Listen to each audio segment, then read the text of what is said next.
Bonjour, bienvenue au talk Orange Le Figaro. Nous recevons aujourd'hui Hervé de Charette, ancien ministre des Affaires étrangères, député Nouveau Centre du Maine-et-Loire. Vous avez déjeuné aujourd'hui avec le président de la République en compagnie de vos collègues députés du Nouveau Centre. Nicolas Sarkozy a-t-il précisé ses intentions sur sa prochaine intervention? En clair, parlera-t-il le 13 ou le 14 juillet, puisque à la fois beaucoup d'élus le lui demandent, et puis c'est aussi ce que l'Élysée a laissé entendre ces derniers jours? Bon, je ne suis pas venu ici pour raconter le déjeuner du président de la République, mais je voudrais quand même vous dire que c'était la première fois que le président de la République recevait le groupe du Nouveau Centre de l'Assemblée nationale. Et nous l'avions demandé, c'était un acte très important parce que c'est la reconnaissance que la majorité comprend à l'Assemblée nationale le groupe UMP et le groupe Nouveau Centre. C'est donc un moment important. Voilà, alors ceci dit, je peux vous dire d'un mot que j'ai trouvé le président particulièrement tonique, tout à fait déterminé, absolument. Vous savez que c'est un homme qui est bien dans la tempête. Il y a des gens qui sont mieux dans le temps calme et moins bien dans la tempête. Lui, c'est plutôt l'inverse. Et là, il est servi pour le coup. Les épreuves le boostent et le poussent vers l'avant. Là, il est servi pour le coup depuis plusieurs jours. Parce qu'on ne sait plus trop bien où on en est, Hervé de Charette. La semaine dernière, le président nous annonce un remaniement. Ce week-end, on a 2 secrétaires d'État qui démissionnent. Et puis ce midi, François Fillon, à Matignon, recevant les députés UMP, vous aviez député de la majorité, une excuse puisque vous étiez à l'Élysée, dit, je le cite, que le remaniement, l'urgence n'est pas au remaniement, mais à la sécurisation du système de répartition des retraites. Alors qu'est-ce qu'il faut croire, le remaniement, pas remaniement? Je crois que, sans aucun doute, le vrai sujet de la vie politique française aujourd'hui, c'est pas l'agitation politico-médiatique, dont je vais quand même vous dire un mot, c'est évidemment les vrais sujets qui intéressent nos compatriotes. Et le sujet majeur aujourd'hui, c'est la réforme des retraites qui s'organise, qui se prépare, qui sera au Conseil des ministres de mercredi prochain et qui sera ensuite envoyée au Parlement pour examen, puisque les commissions à l'Assemblée nationale vont commencer à travailler dès la deuxième quinzaine du mois de juillet. Mais un mot sur les événements actuels. Remettons les choses, si vous voulez bien, en perspective. Il y a une affaire. Mais l'affaire, c'est une affaire Bettencourt. C'est le débat entre la mère et la fille, pas simplement une affaire familiale. Vous comprenez bien que quand il s'agit de la première fortune de France, quand il s'agit en arrière-plan d'une très grande entreprise française, L'Oréal, que beaucoup d'intérêts sont en jeu, que beaucoup d'initiatives peuvent se mettre en mouvement derrière le rideau, que vous ne connaissez pas, que je ne connais pas, et qui contribuent à faire de cette affaire quelque chose de majeur.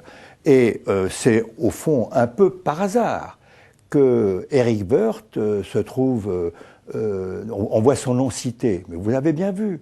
Aussi par le truchement de son épouse qui se trouve travaillant dans la société de gestion de la fortune de Mme Bettencourt. Absolument. C'est pas seulement du hasard. Bon, c'est une circonstance qui est indépendante de l'affaire interne Bettencourt dont je parle, et qu'à partir de là, le Parti socialiste, quelques médias, sans doute quelques officines, ont monté une opération politique dont l'objectif est à la fois de détruire le ministre du Travail et, à travers lui, d'affaiblir le gouvernement, d'affaiblir le président de la République et d'affaiblir la majorité. Vous dites que des officines veulent détruire le ministre du Travail? Vous voyez bien qu'il y a une opération politique d'envergure qui a été montée et dans laquelle, évidemment, les hommes de la majorité, et les hommes et les femmes de la majorité ne veulent pas se laisser entraîner. Moi, je pense que dans tout cela, le mieux que nous puissions faire les uns et les autres, c'est de modérer notre langage, de calmer nos ardeurs. Et je voudrais dire que ceci vaut aussi bien d'un côté que de l'autre. Alors justement, est-ce que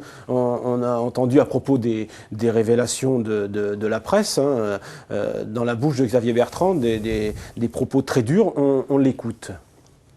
Ce sont des méthodes d'un autre temps. Et quand certains médias, notamment un site, utilisent des méthodes fascistes, à partir notamment, je le dis, d'écoute, qui sont totalement illégales, avec justement des rumeurs. L'un des responsables de ce site dit « Ah écoutez, on n'a pas de preuves, mais c'est plausible. » Non mais attendez, mais dans quel monde on est? Dans quel monde on est? Ah parce que c'est plausible, on se permet de mettre en accusation un ministre de la République et le président de la République. C'est pas comme ça que fonctionne la démocratie française. Alors quand on parle de méthode fasciste, est-ce que c'est pas un peu un signe de panique? Je pense que les outrances verbales, d'un côté comme de l'autre, ne sont pas souhaitables. Et je pense que le mieux que nous devrions faire les uns et les autres, vous savez, j'ai entendu M. Hérault, c'était pas mieux à gauche. Hein. Je pense que le mieux que nous devrions faire, c'est de prendre de la distance et de garder du sang-froid. Et de ce point de vue, j'ai trouvé aujourd'hui, à déjeuner, que le président de la République faisait preuve de cette capacité à être au-dessus des pressions multiples que le pouvoir peut subir aujourd'hui et à montrer du sang-froid dans la tempête. Alors précisément dans l'affaire Bettencourt ou l'affaire Woerth-Bettencourt, on a entendu l'affaire Bettencourt. Vous dites affaire Bettencourt. On a entendu quelques voix discordantes, notamment au Nouveau Centre. Est-ce que vous êtes d'accord avec notamment l'un de vos amis, François Sauvadet, qui s'oppose au cumul, parce qu'il y a aussi cette question-là, on en parle moins maintenant parce que chaque jour il y a des révélations, le cumul des fonctions de trésorier d'un parti avec celle de ministre et ministre du budget en l'occurrence pour Éric Woerth. Oui, enfin c'est pas la question du ministre du budget, mais par contre je pense en effet qu'une des leçons qui sera probablement tirée, ou qui devrait être tirée de ces événements... c'est pas le cas pour l'instant, Éric Woerth reste trésorier du MP. Non, c'est pas le cas, mais il faut pas prendre des décisions dans le feu de l'événement.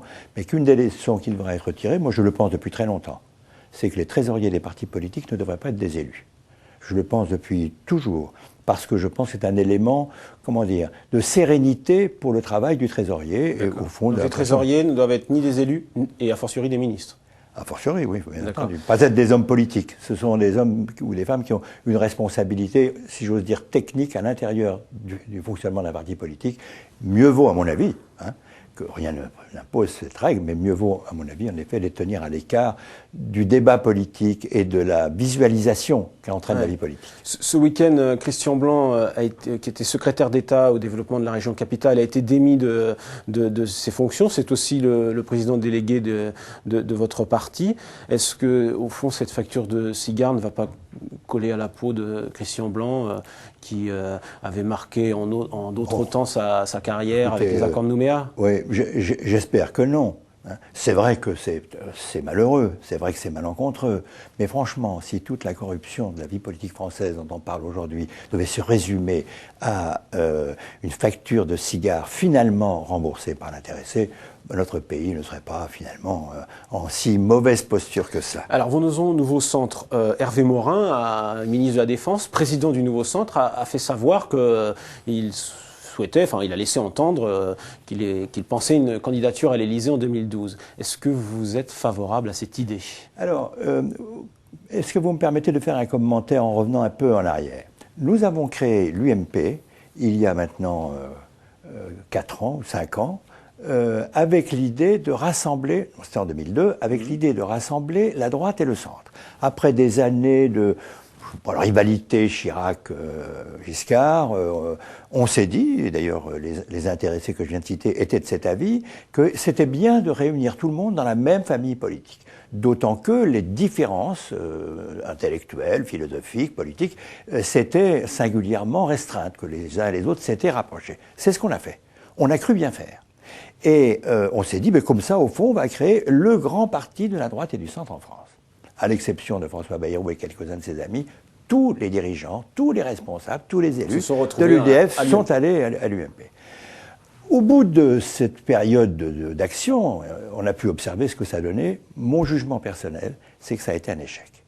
Autrement dit, c'est que l'UMP est au fond devenu, ou est resté, si j'ose dire, la famille de la droite française, mais pas le rassemblement de la droite et du centre. Je n'ai rien contre la droite, on a besoin des uns et des autres. Mais du coup, mon travail aujourd'hui, en étant revenu en effet au Nouveau Centre, mon travail, c'est de contribuer à rassembler les hommes et les femmes du centre qui sont aujourd'hui éparpillés dans l'horizon politique français. Alors justement, on a un de nos internautes qui vous demande si c'est possible, une grande réunification des centres de France, dit-il, de tous les centres de France, est-elle possible? C'est souhaitable.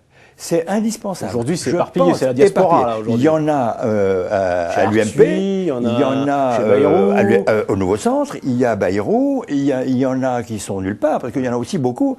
Je pense à beaucoup de gens comme votre internaute, qui sont des gens qui ne sont pas directement engagés dans la vie politique, peut-être, mais qui sont très vivement intéressés. Beaucoup sont rentrés chez eux. C'est-à-dire que, trouvant qu'au fond, l'UMP ne correspondait pas à leurs aspirations, ils sont retirés de la vie politique, ils votent sûrement, mais ils ne sont plus dans la vie politique. Donc, Vous nous dites qu'aujourd'hui, la priorité, c'est plutôt j'allais dire, de consolider le nouveau centre plutôt que de penser à la présidentielle de 2012 ? Pour aujourd'hui, ce qui est, à mes yeux, la priorité, c'est de rassembler la famille, en n'écartant personne. J'insiste sur ce point, c'est très important. Il ne faut pas commencer à prononcer des excommunications. Il faut tendre la main à Bayrou ? Le Bayrou, à mon point de vue, Bayrou est le bienvenu. Il faut ouvrir la table, il faut réunir autour de la table les membres de la famille dispersés et n'exclure a priori personne. C'est la discussion, le débat, le travail en commun qui permettra de démontrer si on peut reconstituer cette famille. Donc la priorité... Je crois qu'elle est nécessaire à la vie politique française. Priorité au rassemblement des centres, 2012... On verra plus tard, vous dites. Oui, enfin, la question se posera, mais elle n'est pas, en effet, dans le champ des priorités de ce que nous devons faire au deuxième semestre 2010 et au début de l'année 2011. On se connaît un peu, c'est pas Nicolas Sarkozy, dont on sait qu'il n'est pas très chaud à une candidature d'Hervé Morin, qui ce midi vous a dit, bon, allez... Pas de candidature en 2012 ? Oh non, mais c'est pas, non, ça suffirait pas à me déterminer. Je cherche à reconstituer ou à participer à la reconstitution de notre famille politique. Je la crois essentielle à l'équilibre de la vie politique française et au passage, je la crois essentielle au succès de la majorité dans les prochaines échéances, 2012 inclus. Hervé de Charette, je vous remercie et je dis à demain pour une nouvelle édition du Talk Orange de Figaro.